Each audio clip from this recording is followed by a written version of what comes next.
No one is here on purpose. It seems like it's all by accident. You ran a consulting business that you said ultimately led to burnout back in 2013. What did you learn from this experience, and how are you managing or balancing your work differently I now? got to a point where I was no longer doing the stuff that I like doing. I love building apps. I love going in the code. I love putting pieces together. Finally, I just got to a point mentally where I just snapped one day. People are constantly chasing the next big thing, or people always talk about the term "the grass is greener on the other side." What's your take on a sustainable career growth in tech? Whether it was money, whether it was cool projects, whether it was the people you work with, what's important to you in your job. Not my first lesson learned, but one of the big lessons learned was, Hey, welcome to this week's episode of Power Talks. My name is Griffin, the host of the Citizen Developer channel. And today I'm joined by special guest Nick Doelman. Nick, I want to thank you for being here.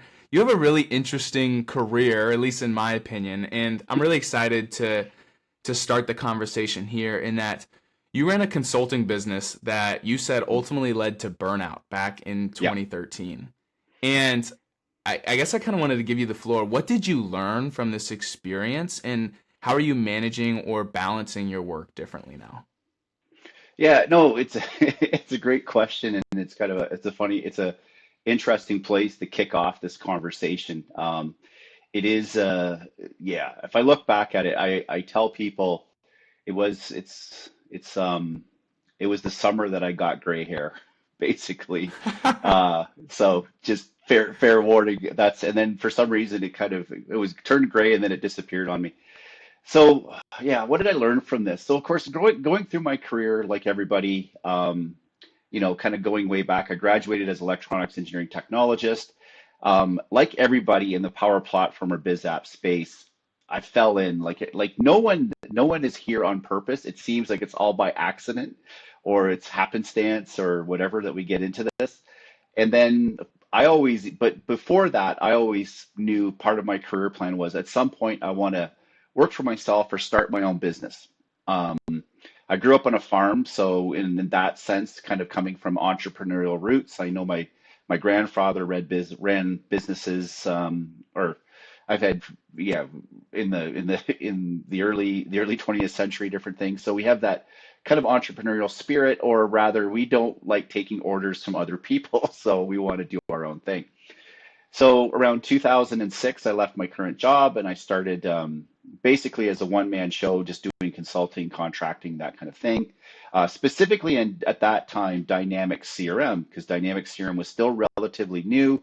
I basically was the CRM guy working for different partners that were primarily either traditional infrastructure partners or actually ones that had implemented a software called Great Plains, which was another Microsoft business application that they acquired, which was part of what I was doing before.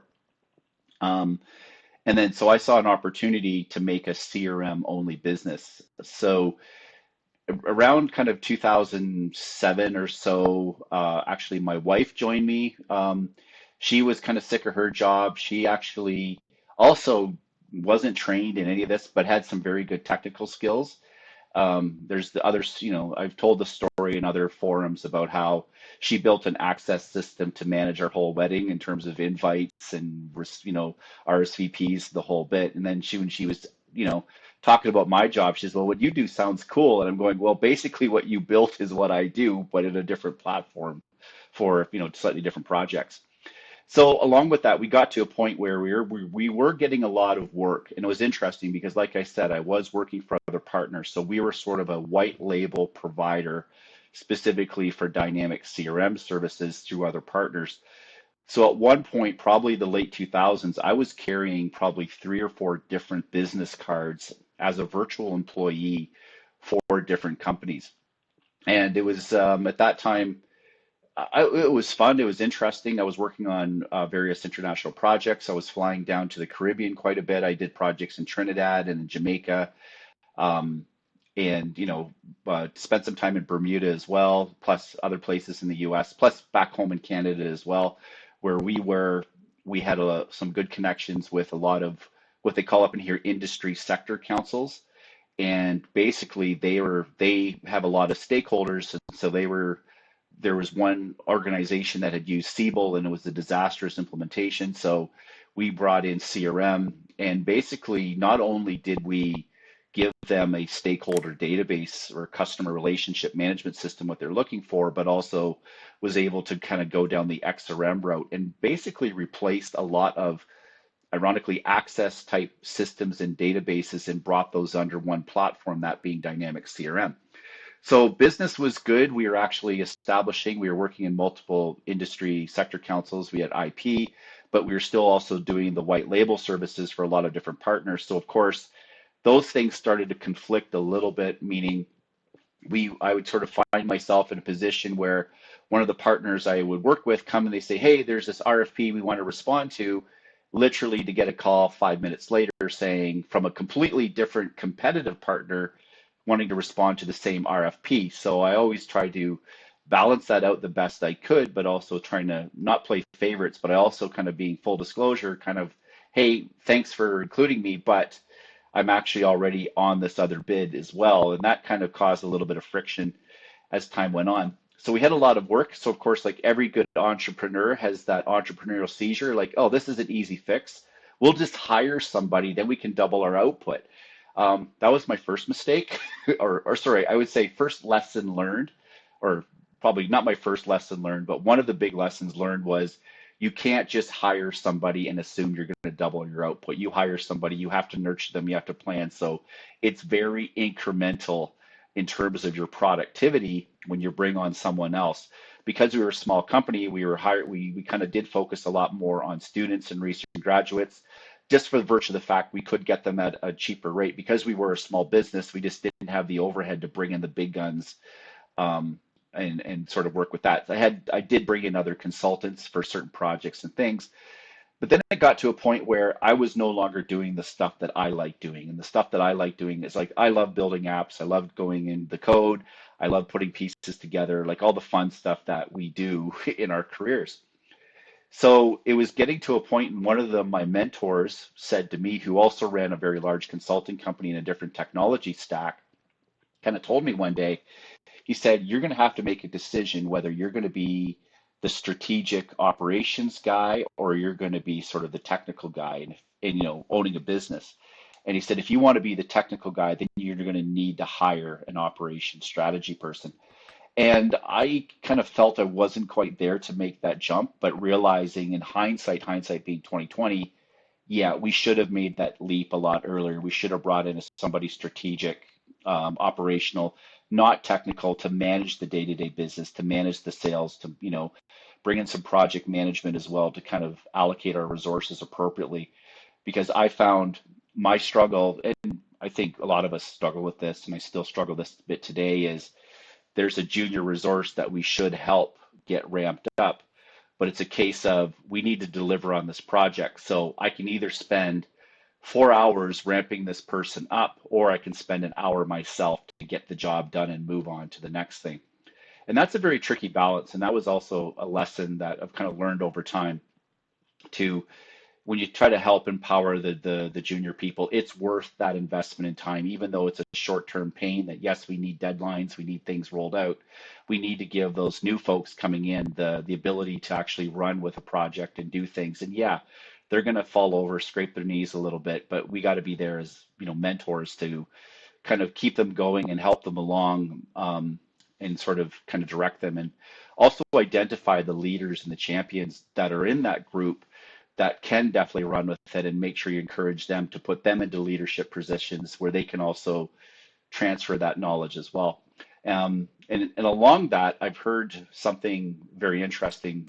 Chris Huntingford, who you may know, he said this once. He said, I'm a leader, not a manager. And that really resonated with me as well. Like, I do think I do like to lead, but the managing side is not my strong suit or not my fun spot. So ultimately, this kind of accumulated. We got more employees. It was great. We had a fun time. Like the folks that I worked with, that I brought on, were really good, very smart. But of course, being a small company, it was also hard to be competitive in terms of salaries and that type of thing.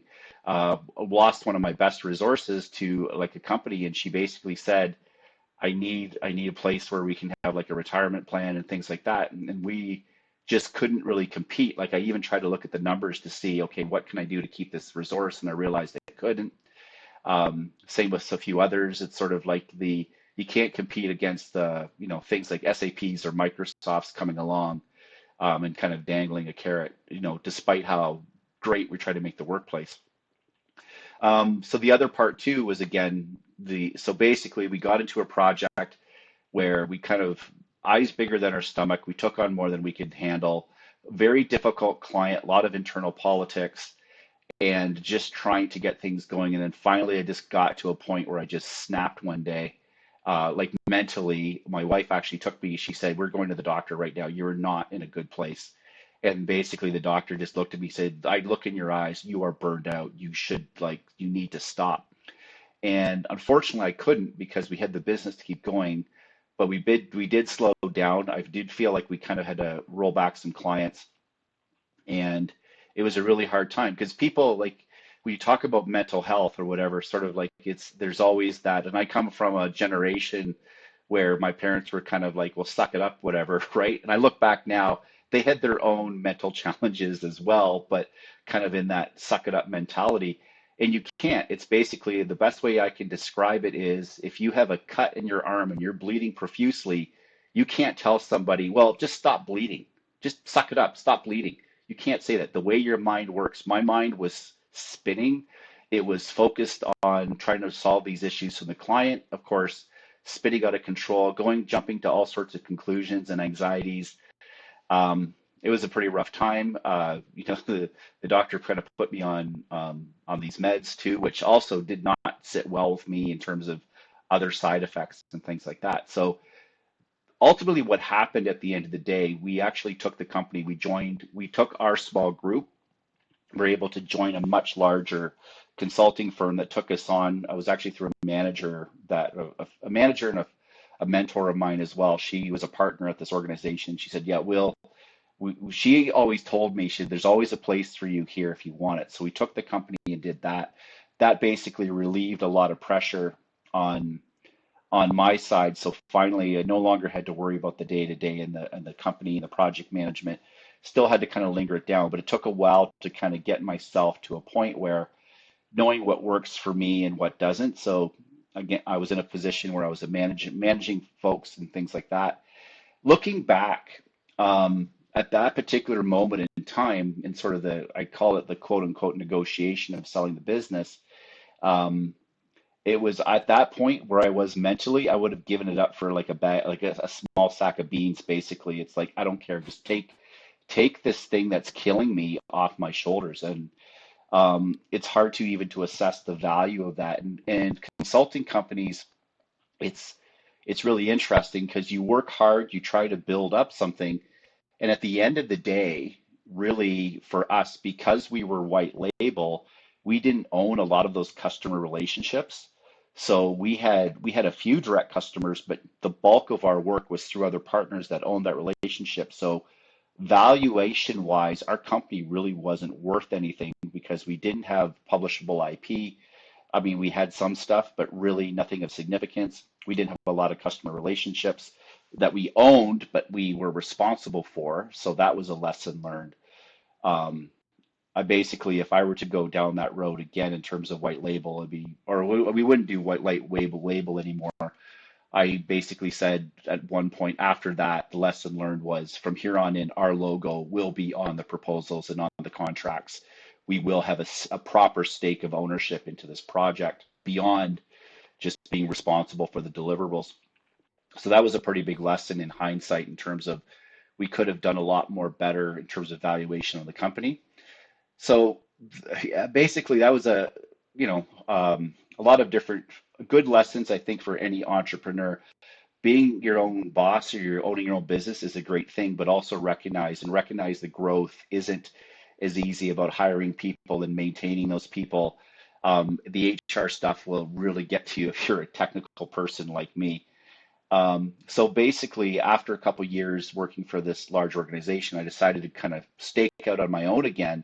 But this time around, and this is how I operate now, it's like I say we, meaning me, because I have my own company. It's like we have a company policy. We have a maximum number of employees of one. So how this has been working out for me pretty well. I've also, in terms of balance, I've learned to say no. I think that's the biggest lesson that anybody could have is you have to understand when to say no. When I started, of course, I was worried about where my next mortgage payment was going to come from. I wondered how I was going to pay for groceries. So I didn't say no to any piece of work that came along. It's like, yeah, I'll do it. Yeah, yeah, no problem. Yeah, I'll do it. In hindsight, it's now like, no, we probably should have balanced that out a little bit better. And now the way I work is, um, kind of, it's not hard and set policy, but basically how I am now as an independent, just to kind of tie all the loose ends together. I was independent. I went to Microsoft for a couple years, and that could be another thread of another conversation. That was really interesting. It was really good. But at the end of the day, I do like working for myself and kind of and I love traveling as well. And the position I was in at Microsoft, where I wasn't the best, wasn't all that conducive for getting out there. So being back now independent again, how I structure my time is I don't allocate any more than 50% of my capacity to any one given project. So I have that now. That gives me the other 50% to take on some of the other smaller advisory projects. Also work a lot on community stuff, which I really enjoy doing, which of course leads to other kind of projects. It's sort of the branding and awareness, and so if I do a YouTube video, yeah, it's time spent, but this could actually result in some potentially some training work or something like that down the line. So that's the other thing as well. I do like training. I do like delivering workshops and training courses. I'm a Microsoft certified trainer. Um, but I also like doing the hands-on implementation work because that to me still gives me that edge of here when I'm a trainer. I found that the best reviews I got in the training classes I've delivered when someone says it's nice to have someone with real world experience to explain some concepts and things like that. Because yeah, I could train anybody on how to build a model driven app, but it's a case of, well, be careful when you put the subgrids here and whatever, because users are going to feed you back, or we have a data volume issue here. These types of things that you don't necessarily learn on Microsoft Learn or some of the courseware, you're going to learn that in the field. And if I can relay some of those experiences, provides for a better training. So flip side, I need to keep my feet at the implementation side because I am learning every day. Like last week, I did a bunch of new coding stuff, and I'm like, wow, I didn't know I could do that. So this is the cool part for me. So that was like I warned you before, Griffin, that I would kind of ramble down the road. So No, that's that's okay. basically started. That's your first question. There you go. Man, So that yeah, was that a was the whole burnout. episode right there. There That you was an go. entire episode off of one question. No, Nick, that was awesome. Hey, if you are finding this video impactful or insightful, be sure to like and subscribe. But more importantly, if you are wanting to learn more about the Microsoft Power Platform, then you are going to want to check out the completely free self-paced course that has all of the hand-picked content directly from me as the first link down in the description down below. This is going to teach you everything you need to know about the Power Platform to get started and pass your first few Microsoft certifications. I can honestly say that as a Power Platform consultant myself that I love what I do, and I don't think many people in today's day and age can say that.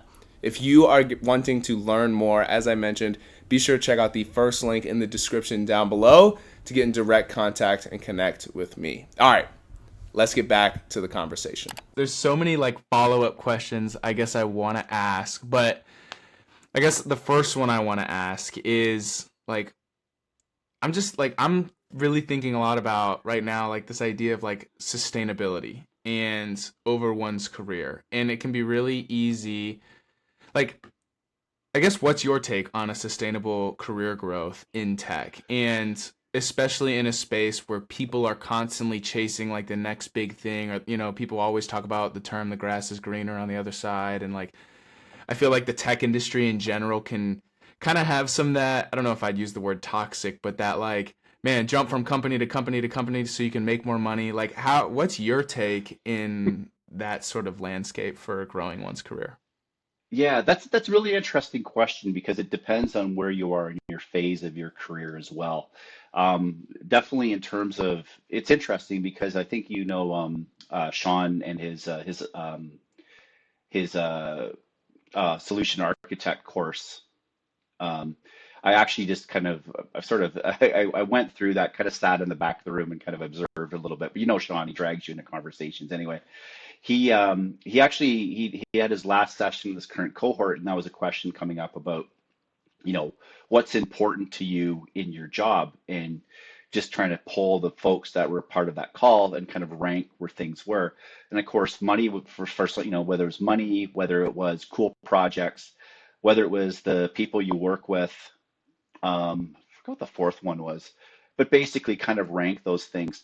For me, um, I want to work on cool stuff. This is what drives me. I always want to keep learning because I think if I keep learning, I'm always growing, and this is where I kind of get those little eureka aha moments. That's sort of what drives me. Also, working with cool people. As much as I say yes, I am a independent consultant. I do find because I get pulled in working with other teams, working with clients directly. If you work with cool people, work with people that are enthusiastic, it makes all the difference in the world. The team I'm working on now, I'm working on a project. Actually, it's based out of Norway. It's a building. It's for a not-for-profit, but building a volunteer management portal and things like that. And the team I'm working with, they're just awesome because we get along, we joke, but we also understand what our tasks are. We work, we help each other out. But as part of we follow an agile process, and then what we kind of remind ourselves, we do have a list of a working agreement, and that working agreement basically has a whole list of things, but things like, well, don't be a jerk to each other, be open to communication, be brave, be bold, and allow ourselves to make mistakes. And I find that was also good for the junior people being involved. That yeah, in order to learn, sometimes you do have to fall down, and sometimes you do have to make a mistake, but then you learn the lesson from it. So in terms of career sustainability, just trying to, kind of get back to that, is it's interesting. Yeah, you can keep chasing if you the I don't think you need to chase the money in our career. I know that's not necessarily true for others, but to me, if you actually get into a spot where you're working, doing cool things, the money will just come. And I know you still have to work for it a little bit. You still have to negotiate in terms of salaries and bonuses or billable rates or contracts and things like that. But overall, um, that's to me, it's always been. I also know what my value is, and I think that's another lesson learned as well. You don't want to run to the like, and I've had this argument with salespeople, kind of like, oh, we need to cut our rates to win this, and I'm like, no, because you're going to cut your rates, and then we're not going to deliver, and then you're going to be complaining about going, not having enough budget to complete the project down the road. So let's give a proper, fair proposal that's no surprises, and if we don't win it, there'll be something else. So so yeah, I would sort of say, yeah, the money is important because you do want to actually, you need to pay your mortgage, you need to feed your family, you do want to build up some equity, you do want to build your way to retirement. But also, so knowing your value is important. But I also think if that's all you're focused on, your life is going to be pretty miserable because life can be short sometimes, unfortunately. And you want to make sure that, every day is a gift. You want to make sure that you're doing stuff that you're either like doing or you're doing an impact, or at the end of the day, you could say, yeah, that was a really cool thing I did today, or at the end of the week kind of thing. And so that's where it's kind of, yeah, the cool projects. It's funny that you say like chasing after the next big thing. I'm finally diving into one of my projects into Copilot Studio. We have a scenario or a use case where we can build some internal bots or agents or whatever Microsoft's calling it this week. But at the same time, we're still doing traditional model-driven app development kind of thing. So yeah, it's interesting. Microsoft will kind of give this presentation of this is the cool new thing, but in reality, it might be months away before you actually get to implement that. Now that we're in a cloud world, that becomes a little bit more instantaneous. So there's this new feature Microsoft will show it build. It shows up 2 months later in your tenant, and then you can go to the client saying, hey, if we turn this on, you'll be able to do this. And it's a lot more easier to get there. So you do have that. The state of sustainability to me comes, yeah, the new shiny toys arrive a lot sooner than they did 10 years ago when we were in on-premise systems, and there's a client sitting on CRM 4, and you're kind of like, yeah, you guys want to upgrade to CRM 2011? oh, I don't know what's in the budget this year to upgrade, blah, blah, blah, blah, all that kind of thing. So you're stuck with building stuff in a CRM4 system. Hopefully not anymore, but apparently there are people that are still there, where that I can solve this problem with this new technology that's coming in the cloud. That technology is literally 2 clicks away, where before it was a whole upgrade project or 2 years away. So again, going back to the sustainability question, it is, to me anyway, this is what drives me, is that it's always new. We're always learning. Stuff that you like, taking a look at something like GitHub Copilot in Visual Studio Code. I was working on stuff a couple weeks ago that literally 6 months ago would have taken me probably a full few hours to a full day. Now I can in minutes get code generated that I can still take a look at and like, okay, inject it, test it, run it, and then move on to the next thing. Um, so to me, it's sort of like, yeah, I'm not worried about AI taking my job. I'm kind of telling AI, quit giving me so many new things to do, to try out, uh, because I think it's just going to be just a complete tsunami of new stuff coming. We're going to be super busy, just to keep up. So, but that also what drives me as well. If I wanted to do the same thing over and over again, I mean, let's get a job in a factory or something like that. Yeah. Yeah. I no, I think that's great, and I have kind of the same opinion on pretty much everything you said there. And yeah, something I'm trying to just like rest in is valuing experience like the most. And like I've been on projects where like the team is full of rock stars, and it's like it's just I want to sit on this project forever, like when you're in a Yep. situation like that. Or if you're on a project with people who are not rock stars, I guess is the right way to nicely say that. It's like, man, I don't think consulting is for me. I need to do Yep. something else. I need to go work at the local, I don't know, whatever.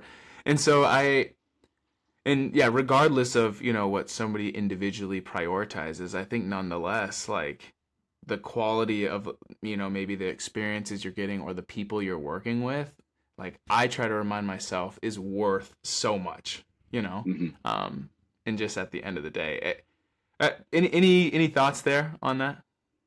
Oh yeah, to me, like the team I work with, yeah, to work with the non-rock stars, whether it be, and this is going back to the first question about the burnout, that year that I was dealing with, I would say the client from hell.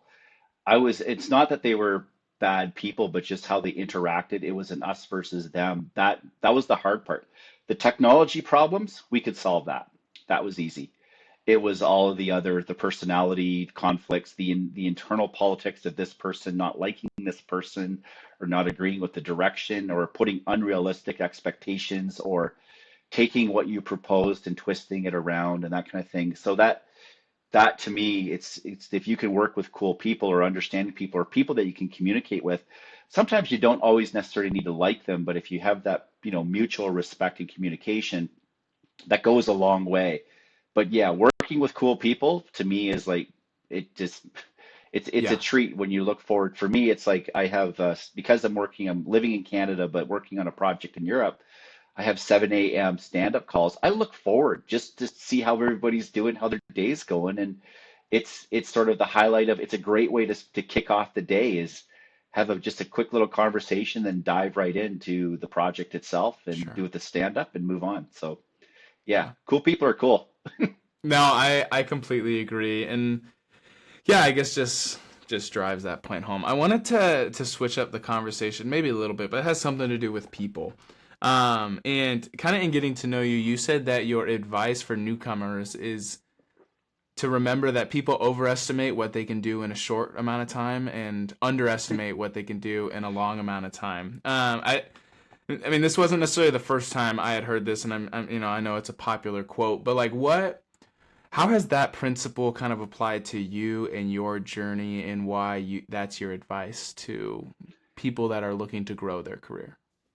Yeah, because a lot of times you think it's funny because, especially in, even if you look at traditional development or something like that, you think, oh yeah, you look at something like, yeah, and I get caught in this trap too. I could whip that up in a couple hours. And then, yeah, but then you forget, okay, yes, it's working, but I need to test it. I need to deploy it. I need to document it. This is something that everybody seems Update to forget. security. Oh, secure. Oh, Yeah. yeah, it works fine on my machine with my system administrator account, and let's deploy it. Like, oh, what do you mean you don't even see it? Like, oh yeah, security roles. Yeah, yeah, we need to, begin to fiddle with that. So it's just one of those things. There's always these little nuances involved. But then on the flip side too, it's sort of like, hey, it's going to take years before we can do something like this. Like, no, like I was saying earlier, these features are available now. Let's actually embrace them. It's not that hard. It's getting easier. So sometimes we can there is that balance out that yeah, oh yeah. So the other part was the longer, the longer, the longer term kind of stuff. That's more in my mind is doing little things incrementally every day to get better. So for instance, if you decide, hey, I want to learn Power Pages, that's sort of been my thing. Um, Everybody starts the same, they know nothing. You know what? I'm just going to read one Learn article a day, or I'm going to go through one module a day. If you can keep that discipline, you'd be surprised after 2 or 3 weeks, or just following like the Microsoft learning path, or even just watching some videos, or going through the app in the day process or whatever, you could be surprised of how capable you become as a consultant or an implementer or a developer or maker of. It doesn't take that long if you're take it in small chunks and things like that. So yeah, there is the underestimate going, oh wow, it's going to take me a year to learn Power BI. It's like, no, if you dig in and start working at it, you will actually be surprised at how quickly you could be productive and or ultimately even billable on something, if you kind of take small chunks, or if you're even giving a project. For me, I learn stuff by actually having a tangible project. And like, yeah, I know nothing about this particular piece of technology. Here's a project, but I start chipping away. Before we just used to Google how to do this and work away at it. We have this new thing. I'm not sure if you've heard of it. It's called like ChatGPT or Copilot. And I can say, I need to learn how to do this. Give me a plan, give me a strategy. And then it can give you that, or even break down like, okay, I'm trying to figure out this one little piece out. And it can go through and give you sort of step by step. And it's sometimes not always right, but that's okay, because if you go through those steps and you realize, okay, the AI got it wrong, but I can see where it got it wrong. So that helps me steer to the right spot as well. So that's also a learning experience. So that to me is the long game that everybody seems to forget. With this technology, it is very accessible. We have the tools. We can become experts in sort of what we focus on. And I think it comes a lot faster than we think it does. So that's that flip side about the underestimating the time. Of course, the overestimating is the day to day. It's like, yeah, I can crack out that Power Automate flow in an hour, have it ready for you before lunch. And then meanwhile, it's like after lunch, your stomach's growling, you're starving because you're getting this little weird error that is not running to fix it. So yeah. Completely.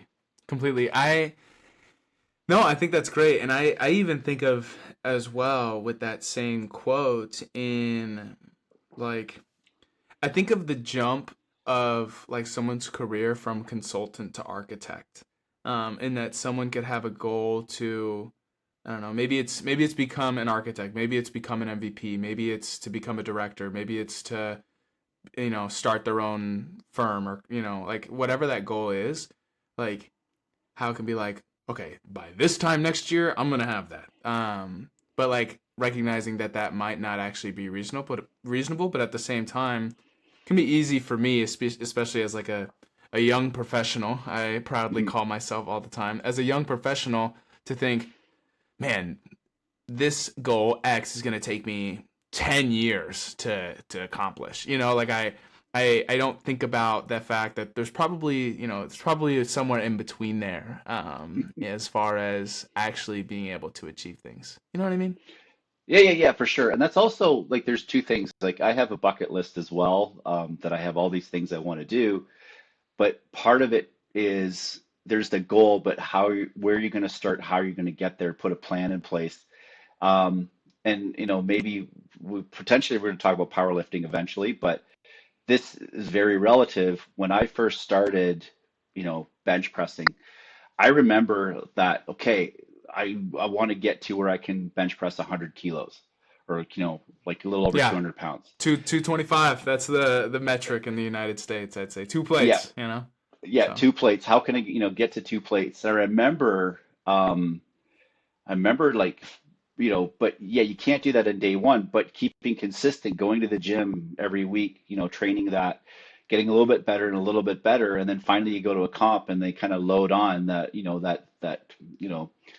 the 2 plates, 100 and some kilos. And I remember this is going back like one of my first comps or whatever. And it's sort of like, wow, like, well, that's so cool. I finally did it. And it didn't take maybe as long as I thought. I couldn't do it day one, but you slowly chip away, and that's the thing with lifting is you keep adding a few kilos every week, or if you have a program where you're working through getting to goals, you kind of find out. So no, so I'm at a point now where yeah, I'm actually going to the gym and loading up 3 plates. That goal I hit a couple years ago, I know when I hit it, it was just sort of like, holy crap, like I can't believe I got to this point. And then yeah. like a week ago, we hit another fairly big PR as well, because I'm in kind of training right now. So these are the types of things that sort of like understand where you're going, but be that consistent. And it's not even so much of you can't just put a goal up there and just sort of leave it at that. You have to have a bit of a plan, or even if you don't have a plan, just keep doing a little increment every day. So whether that's reading up a Learn article, whether that's watching a YouTube video, whether it's just this opening up the Power Apps, the Maker Studio, and with your Canvas app, going, okay, today I'm going to figure out how a gallery works. And then boom, you get it working. You'll actually find that once you get started, you'll probably keep going. So if you're going to learn something simple like how to add a gallery to a Canvas app, chances are when you go on that journey, by the end of the day, you have like it's striped, you have a search, sorting, and all of this stuff because it kind of motivates you to kind of keep going. And then very quickly, you can kind of begin to master some of these concepts. I know I'm jumping all around here, but that's sort of No, I'm tracking. it, I'm tracking. yeah.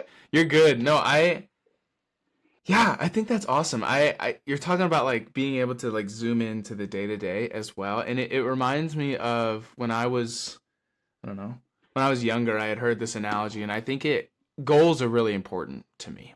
Like I, I consider myself a pretty goal oriented person. And I heard this analogy in that you should be able to look at your goals through a telescope. And what that means is like, you know how like on a telescope or a microscope or whatever, any sort of thing that allows you to like really zoom in, that you can generally kind of like zoom out as well, Mhm. or even like a camera, get a wide angle, but you can also like really zoom in. And it was this idea that like if you zoom way out, I'll apply it to powerlifting. I want to be able to bench press 3 plates. Okay. And that's like your goal in a year, measurable and it has a time frame, whatever. Then like, okay, what does that mean every 3 months? I like the goal I need to hit after 3 months, after 6 months, after 9 months. So then at 12 months, I can actually hit this big goal. Okay.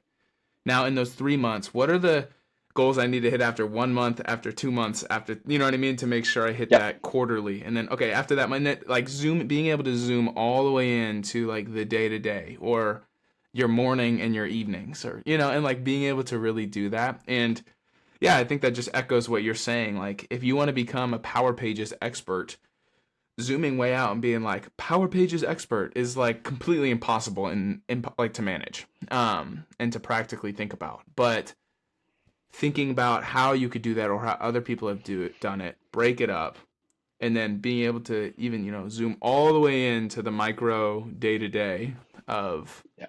yeah, watch one video or do one thing, or once a week I need to spend an hour building something to try to tinker and learn. Like, yeah. So Yeah. I completely agree. Yeah, there's different strategies to that too. Like obviously, if you're in a project, and this is how I ended up into Power Pages way back, it was ADX Studio. It was sort of like we needed to deliver a portal in, I think it was like 6 months when the go live was.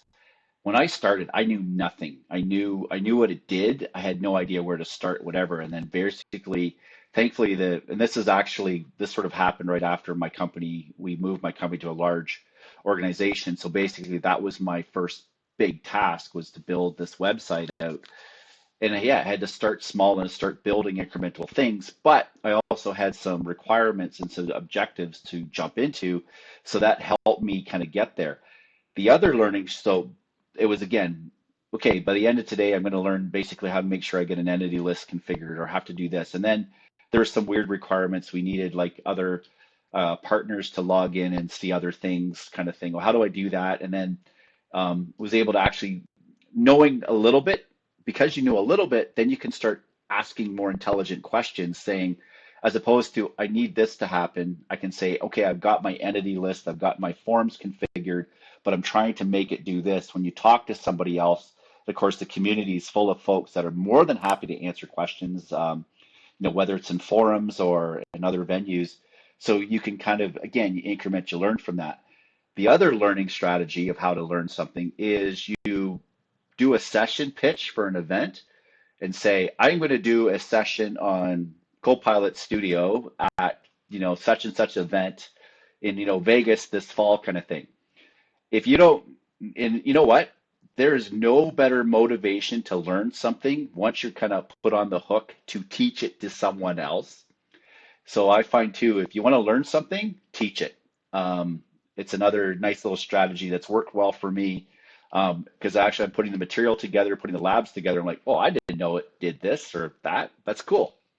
So Yeah, yeah.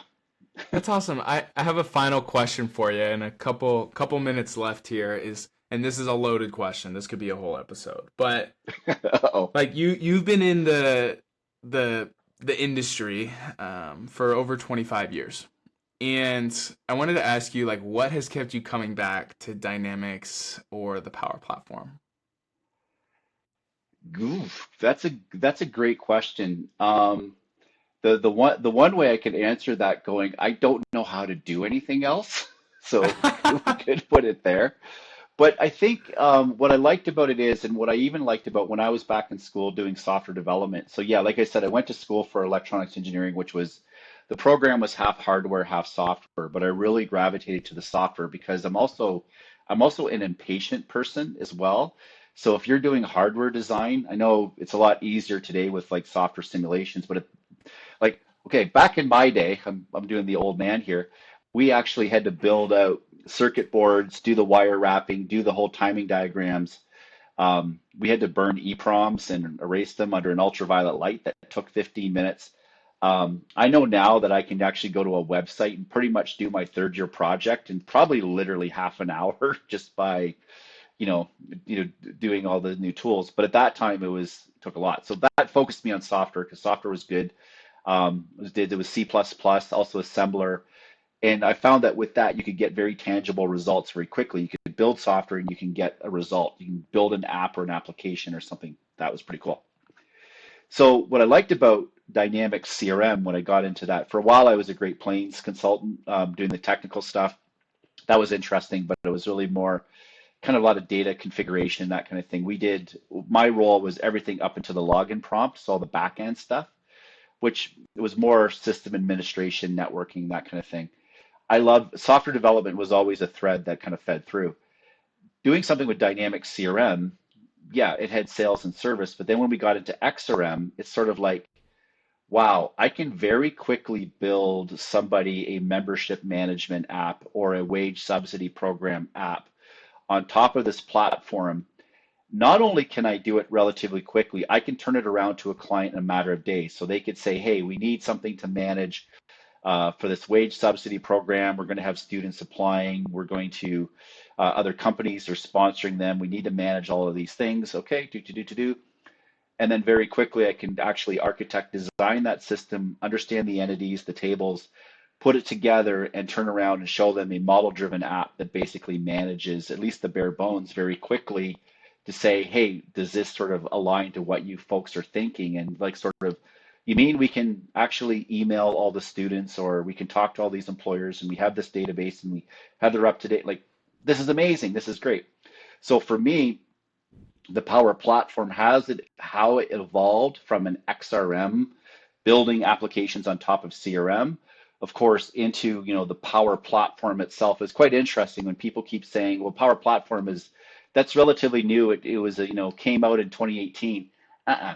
we've been doing it since early 2000s. And I know I kind of get arguments, well, no, that's not the same. Like, it is the same. I can actually open up Dataverse and show you CRM version 1 artifacts that are still living there.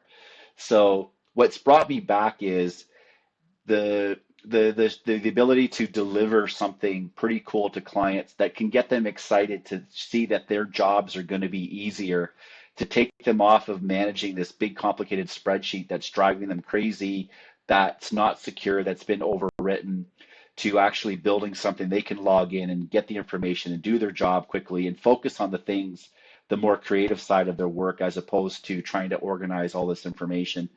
And of course, now with things like, I would say a few years ago, Power Automate, Power Pages, all of this stuff ties together. Oh yeah, now you can actually have your external stakeholders log in and update this data themselves. You don't have to rekey it. Oh, and by the way, you can have this running on your phone, so you can update it that way on a Canvas app. Now we're getting to a case of, okay, this before, that email that came in all the time, that was always that every time they changed the format of that email that was giving you data, it would break the flow. We have to fix this. No problem. AI Builder can read that and adapt to that now. And we're beginning to get, it's more the automation and agents and all this stuff. So what keeps me coming back, it's every week there's something, well, I'd say used to be every month there's something new. We're getting to every week there's now something new that sort of we can take a new approach to things and we can keep learning. And I know Microsoft isn't the only game in town doing that. I've been watching a lot of YouTube videos on stuff that Google's doing, and so a lot of these other competitors are doing as well. They're all on the same path. They're building agents. They're playing with Google, the Notebook LM. I mean, that blows me away. I had an ebook that was a big, thick ebook that I wanted to read, but I just didn't know when I was going to sit down and read it. I threw that up in Google LM, said, make a podcast out of this. Gave me a podcast. I listened to it last night making dinner. Like, I don't know. So these are it's you said about the Microsoft ecosystem. I have a lot of loyalty to Microsoft. It's work there that served well my career. But yeah, that's my long-winded way of saying, yeah, I don't know how to do anything else. So this is what I would keep doing. No. But I like it. Sure. I'll leave it there. I'd love to, that's awesome. I'd love to transition us to the after hours happy hour. And yeah, I mean, we kind of already introduced this, started talking about powerlifting. I mean, I see the photo over, what is that, your left shoulder, maybe your right shoulder, depending on your camera. Yep. I'm assuming that's you in there, deadlifting something, but man, why do you have such a passion for powerlifting? I have one as well, but I'd love to give you the floor. Yeah, it's interesting how this all started. Well, again, this sort of ties into the kind of around the same time, kind of hitting burnout and things like that. And it's interesting because I do have a talk on this actually topic in Dynamics Minds in Slovenia in a few weeks about burnout and powerlifting and how it all ties together. So this is a bit of a preview to that. So also around that time, running the business, doing all of this stuff, getting stressed out for clients, it was also health-wise, and being in IT. I grew up on a farm, so I was relatively fit on the farm, but then going into IT, sitting behind a computer for a number of years, you get fat, you get weak, things begin to hurt. My daughter was very young at that time, so trying to keep up with the 2-year-old, just because full of a bundle of energy and so much fun. She's she's turning 17 this year. It's hard to believe. It feels like it was last week. But it was sort of, to me, it's like, and then of course reading the stats and also looking at a few other things kind of came up and made me realize if I don't get healthy, I am going to be one of these guys that it's going to drop dead in my 40s cleaning out my driveway after a snowstorm. I didn't want that to happen. I would go up a flight of stairs and be out of breath. So to me, it was like, along with everything else, it's like I need to take care of myself in terms physically. So, okay, no problem. I'm going to go to the gym. I'll go back to the gym. Like in my 20s, of course, that was a different time. I was in my 20s. I was sort of like, yeah, I wanted to work out and be, strong, try to impress the girls basically. And then after I kind of got married, it was sort of like, okay, then the incrementally kind of got into those patterns of getting out of shape, getting a little bit overweight and all that. So I went to a gym and basically through that got a personal trainer. His name's Phil, still a good friend of mine. And then we went through kind of doing the treadmill, doing all the kind of regular exercise, like starting from zero. And this is what I say, like learning something new, starting from zero. And I am not a fan of running. Like kudos to you, Griffin, for doing. You said a marathon. I am not a fan of running, but I do Yeah. like the weight training, and that stuff kind of appealed to me, and kind of loading up the bar and getting the weights on there. So that was cool. So we started kind of focusing a lot more on the weight training, and then at that time I was doing deadlifts with the hex bar, and it was kind of building up, you know, not to a fairly decent weight. And then one of the other personal trainers in the gym walked by and said, "Oh, that's a fair amount of weight. Oh, we're having it's like a fun, no pressure powerlifting meet happening in a couple weeks. You should sign up for it." Like, oh, okay. So I looked at my trainer, looked at Phil. I said, "Hey, do you think this is a good idea?" And he said, "Yeah, I'll give you something to focus on." I'm like, oh, okay, cool. So we went through, learned how to properly squat, properly bench press, properly deadlift with a full bar, not the hex bar. Kind of got into that. And so I went to this thing just wearing, sneakers, a t-shirt and, shorts, and kind of went through the process, did the squat, did the bench, did the deadlifts. And I was, wow, this is really cool. Like I'm hooked the competition aspect of it. And I thought I did really good, but I was like at the bottom of the heap. But I'm looking at what people were lifting ahead of me and like, how is that even possible? Like I saw one guy at this very meet. There's only like I think a dozen of us in this fun meet, but he didn't make it, but he attempted a 500-pound deadlift. And at that time, to me, it was like, I can't even fathom even attempting to even like that bar looks completely welded to the floor. There's no way that's not even humanly possible. This is stuff going on in my head, right? So, anyways, I saw that, but I had a lot of fun. So I joined up with the local association, started volunteering as a spotter and loader, a few other things, and then signed up for my first official competition, where and ordering the singlet online and the shoes and that kind of thing, and got to a point where I kind of got into it, and finally, it kind of the strength getting over and over. And then I remember it's interesting because the way powerlifting works in the federation that I'm in specifically, and it's also in Canada, is like in competition, you lift in kilos, where in the gym, we have all the regular imperial plates. So I'm always at the gym lifting in pounds. So to me, it was like, I always told my coach and handlers, I don't want to know what's on the bar. I'll just go and lift it. Um, and I remember it was probably my second official competition, and my coach was putting in the numbers and then going under the bar, and they said, "Oh, this is what did it say, 100 and such kilos," and of course that just didn't register with me, right? I didn't care. And then the announcer said, "Oh, for you folks out there, just realize this is just over 400 pounds." And I remember standing there in the squat position, going, "I've never squatted 400 pounds before in my life," and it freaked me out a little bit, to be honest. Yeah. But I kind of went through. I got the lift. And to me, it was just sort of like, again, those incremental things, and you realize what you're capable of. And to me, the whole idea of training, it was always, okay, we're signing up for the next meet. That's the motivation to go to the gym every day. Even though I don't feel like going, I'm tired. I'm like, I don't feel like it. I didn't get a good night's sleep. It's like, no, no, no, but we have to follow the plan. So I knew what the provincial qualifiers were. I remember looking at them going, these numbers are impossible, but if other people are doing it, I might be able to get there in a couple years. I know that at that time it was really popular. So what happened was they actually raised the qualifying standards. I remember being in the meeting when they had an AGM, an annual general meeting of the organization, and they're talking about someone put forward a motion to raise the qualifying standards just to kind of keep the balance going. And I remember voting against it, going, "Look, God, I am on the verge of getting it. Now you keep moving the goalposts." They kind of like, patted me in the head. Okay, yeah, nah, and they still voted it up. So to me, it was like, okay, I'll get there eventually. And then eventually it was interesting. The very day that I got the way it works, the provincial qualifier was the same as the national qualifier, just because of Ontario, I live in, it's a very popular province, so their qualification rates are pretty high. But I remember the plan was with my coach. At that time, Phil had moved on, so I had this new coach, Chris Fudge. He's my coach today. Super great guy. Big shout out to Chris. He, we had a plan that we're going to get my provincial qualifier. First two squats, first squat I got, second one I missed on depth. The third one I missed on, no, actually I got the first two, but the third one I missed on depth, and that was going to give me overall the part of the plan, the total to get to the qualifier. And I know he went, it was two reds to white. He went to the judges table to kind of see if they could overturn it. And they said, no, depth wasn't there.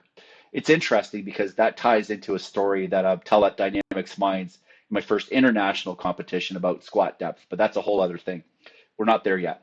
So anyways, that was sort of like he said, okay, we'll have to rework the plan, or, don't worry, the next event, we kind of move on to the next one, or the next event, we maybe work on it, but let's get through the day. And I said, I don't know, bench press has been going better.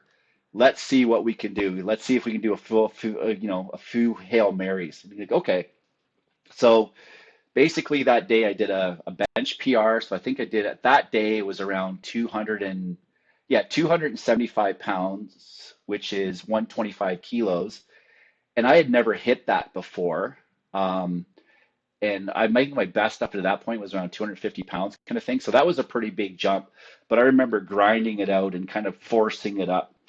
And then we went through deadlifts, and I don't know what it was, but finally at the end, he basically, and again, this is me, I don't want to know what's on the bar.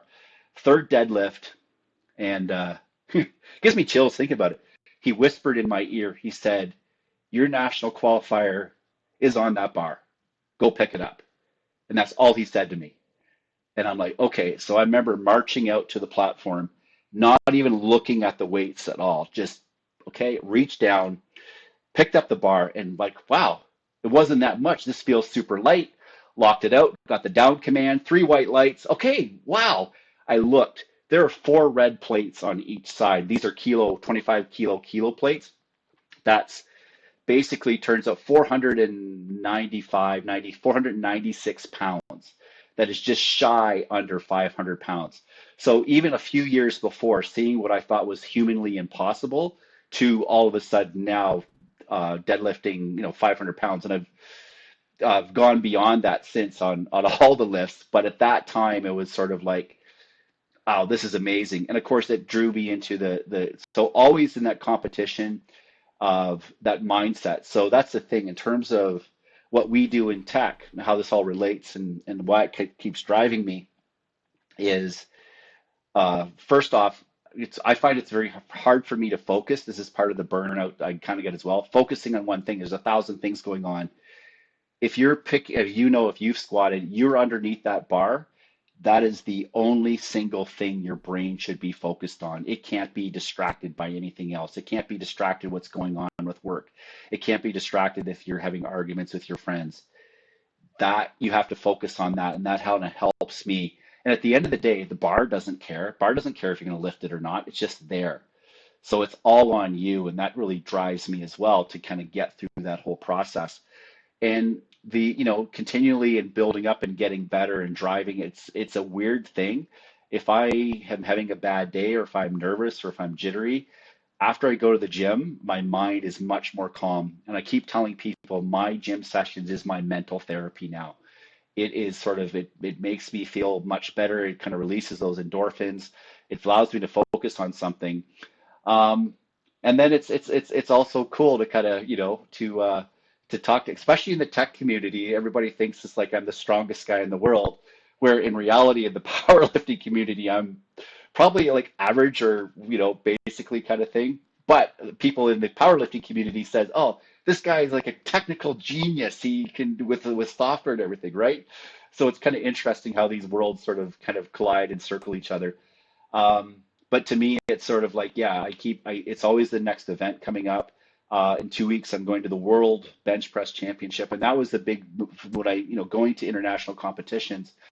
I would say my proudest moment was 2 years ago at World Bench Press in South Africa, being on the podium. I won bronze, but winning it for like representing my country, representing Canada on that level.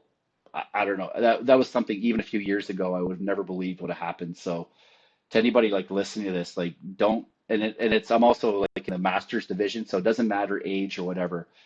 If you got goals, you can like don't discount them too easily. There's always a path. Definitely. Man, I think that's awesome. I think if I tried to add anything or say anything, it would just take away from what you're saying, man. So thank you so much for all the nuggets you've dropped. I guess all the wisdom that you've put here, and sharing the story of the powerlifting. I think that's super cool and how it all came full circle for you. If people were listening to this conversation and were positively impacted in some way and wanted to connect with you or get in contact with you, what would be the best way to? Where can people find you? That's what I'm asking. Uh, Find me at the gym. No, actually, I'd say LinkedIn is your best bet to get a hold of me. So yeah, and definitely mention that you saw me on your show, Griffin. Like anybody that you saw me on this particular show. That way, I kind of know where you're coming from because I do a lot of session presentations and that kind of thing. And I do try to respond to everybody the best that I can. And I know sometimes I lack on this. I was actually at MVP Summit a few weeks ago, and the guy said, I reached out to you at Christmas time and didn't respond. So I'm like, crap, I feel so bad. Of course, I'm going through my LinkedIn, like, oh yeah, sorry, you know. But yeah, but bump me on LinkedIn. You can follow me on if you want to follow the lifting stuff. Nick.Doelman on Instagram. I post probably like once a week, just sort of how the training's kind of going and a bit of a soundtrack and stuff. This is just really for fun. But yeah, definitely reach out. Or if you have questions, if it's powerlifting specific and you get really into the nitty gritty, I probably would refer you to an expert. But happy to chat on pretty much anything. Awesome.